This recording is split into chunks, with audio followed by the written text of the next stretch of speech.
Welcome back to the Kaiser Report. I'm Max Kaiser. Time now to turn to Dr. Michael Hudson. Dr. Michael Hudson, welcome back.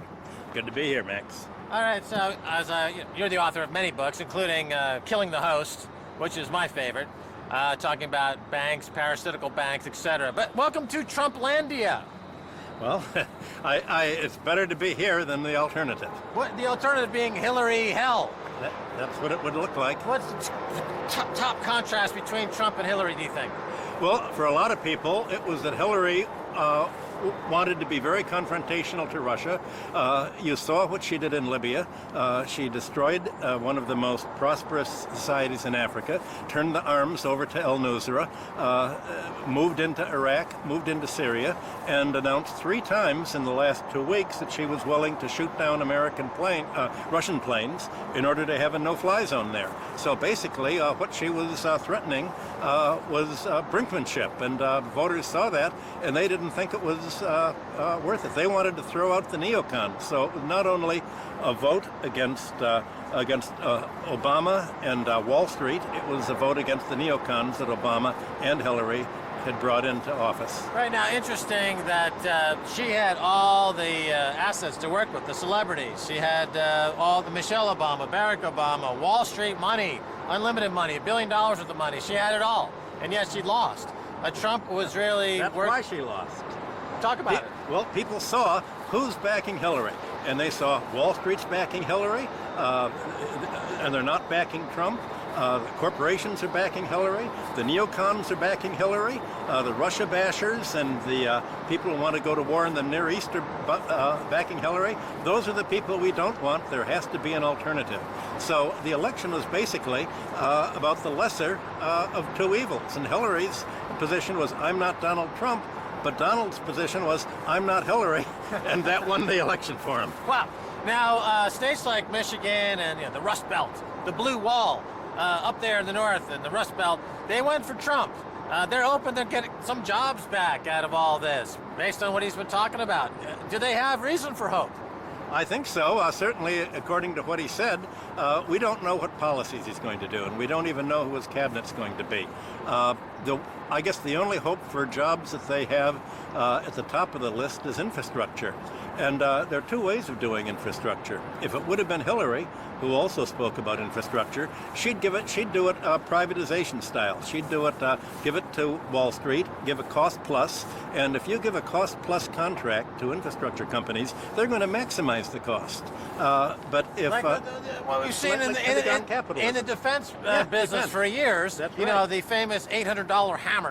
That's exactly the cost plus legacy of you can throw it over to these guys, and the government has unlimited funds essentially. They're not accountable on the P&L basis, a profit and loss basis, like a regular business. So they get gouged. This is the story of Obamacare, essentially, isn't it? Exactly right. Now, Trump has a chance to do essentially the public option for infrastructure. If the government does it, the government can do it without having to charge interest and dividends and stock options and all of the costs that private enterprise builds in. He can avoid following the Margaret Thatcher route.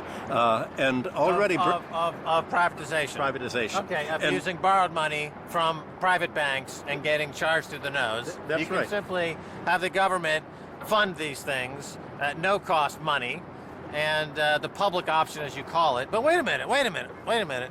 Paul Krugman is against Trump. Shouldn't Paul Krugman be loving Trump? No, Paul Krugman is a neocon and basically a neoliberal. It was Bernie Sanders who yesterday made a public statement that we're willing to work with Trump to help him do the infrastructure in our way. And his economists are the University of Missouri at Kansas City people, Stephanie Kelton, Bill Black, Randy Ray sometimes, and they are quite happy to work with Trump to say, look, we can show you how to fund it at government spending without being in debt to Wall Street, without giving huge giveaways. So Trump has a chance to work with the most progressive groups, with the Sanders people, who were really, I think, his major support. And the people who voted for Sanders in Michigan and elsewhere, they're the people who threw the election to Trump over Hillary. Well, you know, of all the politicians that Trump insulted along the way, he was least insulting toward Bernie Sanders. Yeah, because they were saying going for the same audience. That's why he didn't want to debate Bernie Sanders last spring. He said, "Wait a minute, if I debate him, I'll build him up. I can't beat him, but all the polls show I can beat Hillary. Hillary's the lady I want to run against." Yeah. So again, the MMT, which is what is it stand? Modern monetary theory. Modern monetary theory, right? So you're talking about Bill Black, yourself, Stephanie Kelton, the School of Economics down there in Kansas City, Kansas, right? Kansas School. No, Missouri. Kansas City, Missouri. Kansas City, Missouri. We've been away from America too long. Yeah, so you guys have been cooking this up for years. Is this you're going to come into the sun finally? This is your time. If history works the right way, it's our time. We don't know what Trump's going to do, but at least we're holding out an olive branch to him and say, look, just like you're against Obamacare, and in your first speech, Mr. Trump said, a public option was the best form of medical care when he was opposing Obamacare. That was his first Republican debate. And I think down deep he believes it. I think his instincts are very good. The question is whether he's going to go with what used to be his instincts or whether he doesn't have any instincts and just wants to be approved and let the Republican leadership, who he defeated, write his program. We don't have a clue. Wait a minute. Kansas City is in Missouri? Yes. There's also a Kansas City in Kansas, but the University of Missouri at Kansas City. So this is why when I see Bill Black all the time, UMKC. I always make a Charlie Parker reference. I like Kansas City, Charlie Parker, the sound of jazz of Kansas City, and he always looks at me like, what the hell are you talking about? I guess this is why. I've got the wrong state. No. I'm completely crazy. Okay, let's move on. So exit polls showed that 65% of voters thought that trade takes jobs away. Is that correct? What they really mean is the trade agreement, the way it's written, takes jobs away. And it's not that the trade takes jobs away, it's that the immigration from Mexico that began under Carter, really, was designed to help break the labor unions, to help lower wages. So obviously, if you have 1 million now Ukrainians and Polish and Arabs coming into Europe, that's going to force down. But what really takes jobs away is the corporate agreement. Okay, let me rephrase that. So in other words, exit polls show 65% of voters thought that trade deals, bad trade deals, take jobs away, and your answer would be? This trade deal would have been a disaster. The TPP is a disaster. Trump's against it. Yeah. Hillary's for it. She says she's against it, but she's for it. That's right. Canada just came out that Canada is part of NAFTA, and they're now willing to renegotiate NAFTA. They've sent out the signal to the Trump White House saying we're ready to re-talk. I mean, NAFTA is, I believe, in your opinion, also a very problematic trade deal.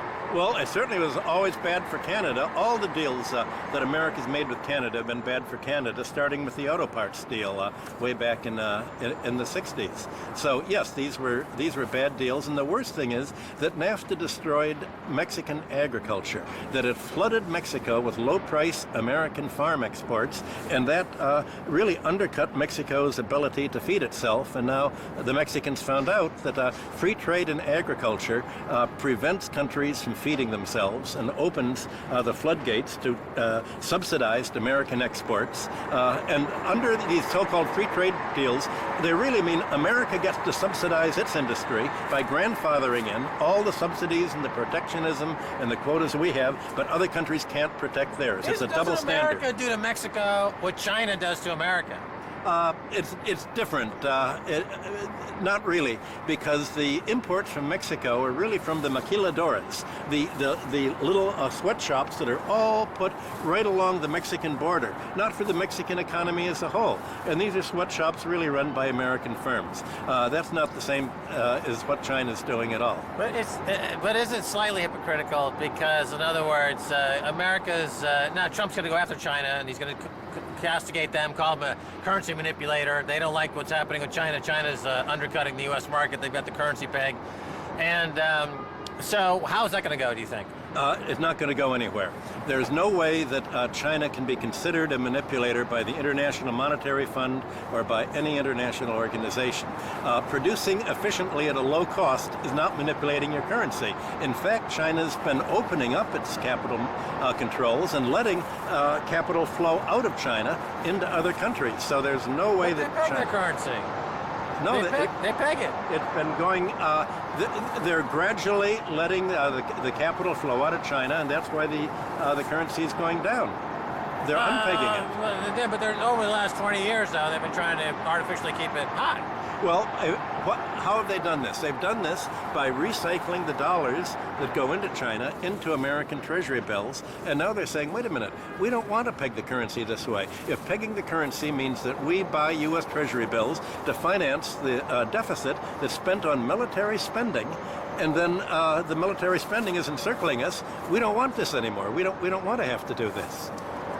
Okay, well, let me stick on China for a second, because in other words, you're saying they can't revisit the China relationship because it's based purely on the mechanics of sound trade at the moment, and that's not going to change? No, there are too many vested interests at stake, and there's no way that you can... Whose interest at stake? Well, the American investors in China, for one thing. If America breaks international law by making unilateral tariffs on China, China says, okay, we'll just take over the American... first of all, this means that the factories that are exporting to the United States, to Walmart primarily, are going to go bust. They'll go way down in value. That's right. China will say, thank you, we will now buy them out. And China will take control of the American-controlled industry there. China would love Trump to try to make this war on China because that would drive down the price of American export investments in China. China could buy them out and regain its control over its own factories and resources. I'm not convinced by your argument. We're going to revisit that, but let me just ask you kind of a side question about Apple Computer, because Apple Computer is a company that keeps hundreds of billions of dollars offshore. And it's part of the problem of the American manufacturing industry is that those jobs could be in America. Can Trump will he be in a position to go to Apple and say either bring that money onshore, or we're going to put a tariff, or you got to open a factory? In other words, he can play hardball with China, with the Apple Computer. Do you think that is a possibility? I think here's more likely the deal he'd make with Apple. He'd say, look, I will let you bring all this money that you've been avoiding taxes in America. You can bring it all in and pay only a 15% tax rate, as low as you pay in Ireland. You get to bring it all back to America. But you have to spend some of that here on factories. Apple would pick it up in a minute. It would say, my God, here now we get to have evaded taxes for the last 10 years. We've got to bring all this money in. Sure, it's worthwhile building up stuff here. It's a win-win. Okay, hold that thought. We're going to pick it up in another segment. Thanks for being on today. Good to be here. All right, that's going to do it for this edition of the Kaiser Report with me, Max Kaiser, and Stacey Herbert. I'd like to thank our guest, Dr. Michael Hudson. Find us on Twitter at Kaiser Report. Until next time, bye, y'all.